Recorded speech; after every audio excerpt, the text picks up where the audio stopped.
So the latest on my 1965 Evinrude Starflight 90S. It may not look like it, but there is actually some progress here. So I think the reason why, although it would fire and run very briefly, I couldn't get it running steadily. And so I've taken the carburettor off, and here's the carburettor here, and cleaned it out with air and spray. And it's difficult to know for sure because you sort of spray into a jet and nothing happens, and then some comes out. So was it blocked, or is it just the time it takes for the spray to get through? But anyway, all of the low speed jets, these four along the top here, actually they were closed up quite a bit. The needles were closed up and I wasn't really getting anything out of them, but they're all now I'm getting a sort of steady spray out of all four of them, and getting a steady spray out of the main jets. So I think the carburettor is clear now. There's a little bit of shouldering on a couple of the float needles, which is possibly accounting for why it seems the carburettor seems to be overflowing. So ideally I need to change those. So there's more work to do on this carburettor, but I think I've made some improvements, and I think that's might have something that will work. The other issue I was having is that I couldn't actually lower the engine properly, so the engine was sort of trimmed up, and the reason for that is it's got these two sort of gas struts here, which they call shock absorbers. Well, this one is is closing down fully, but this one is not doing anything, and it stops there. So that's actually stopping the engine lowering.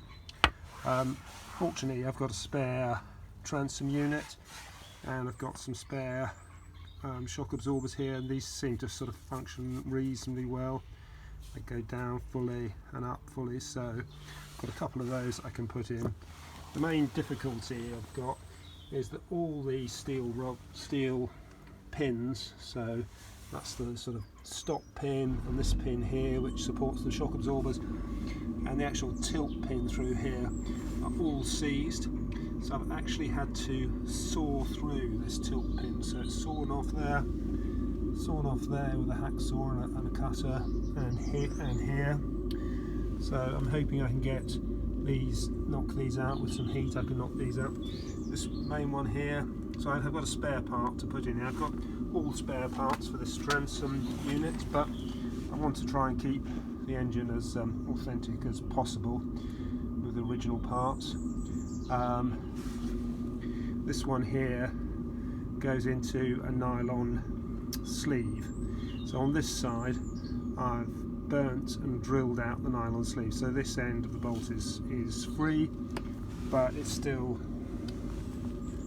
firmly stuck in on this side, so I need to sort of give the same treatment on the other side, and hopefully then I can get this out, get a new bolt in there, get these two ends out, a new bolt through there, and these other two pins here,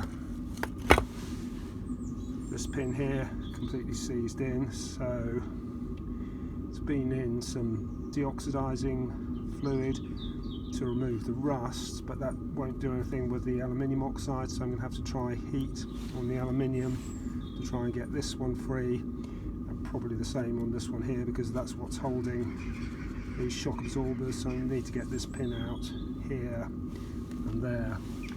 So I mean, I could use my other transom unit parts, which are in sort of much better condition than this. They're off a North American engine which hasn't been used in salt water, I guess, the way this UK engine has been, but you know, this does have the original ID plate on it, which is sort of quite nice, and I want to sort of keep. So I'm really hoping to actually be able to keep these parts. So a bit more to do. This engine always really was going to be a lot of work. Not really because it's had so much use, but just the amount of time I think it must have spent in salt water. I mean, the actual engine compression and the condition inside it is pretty good, but